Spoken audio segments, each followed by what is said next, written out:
నమస్తే అండి. షుగర్ పేషెంట్స్లో తరచుగా చూసే కాంప్లికేషన్ ఏంటంటే ఫ్రోజన్ షోల్డర్.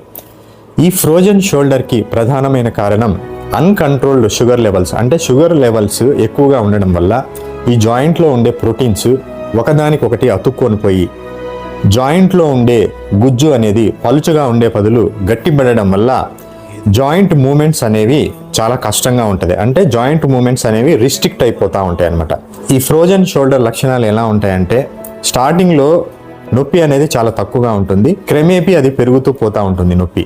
అలాగే జాయింట్ మూమెంట్స్ అనేవి చాలా తగ్గిపోతాయి. ముఖ్యంగా చెయ్యి ఇలా పైకి లేపడం చాలా కష్టమైపోతూ ఉంది. చేతిని ఇలా వెనక్కి పెట్టుకోవడం అనేది చాలా కష్టమవుతుంది. అలాగే చేతిని ఇలా పైకి లేపడం అనేది చాలా కష్టమైపోతూ ఉంటుంది.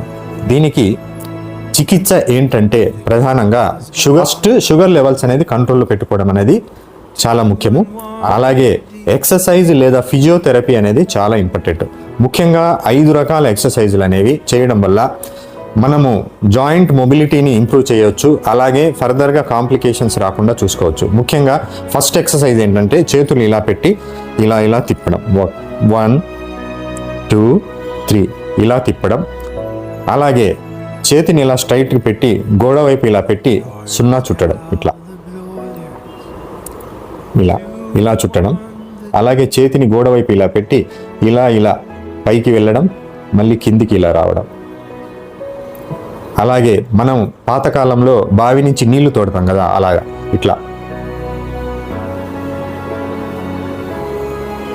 ఇలా చేయడం. అలాగే జాయింట్ని స్ట్రెచ్ చేయడం, ఇలా చేయడం. 2 చేతులు ఇలా స్ట్రెచ్ చేయడం. అలాగే చేతిని క్రమంగా వెనక్కి ఇలా తీసుకొని పోయి ఇలా స్ట్రెచ్ చేయడానికి ట్రై చేయడం. ఇలా ఎక్సర్సైజ్ చేయడం వల్ల మనం జాయింట్ మూమెంట్స్ని ఇంప్రూవ్ చేసుకోవచ్చు.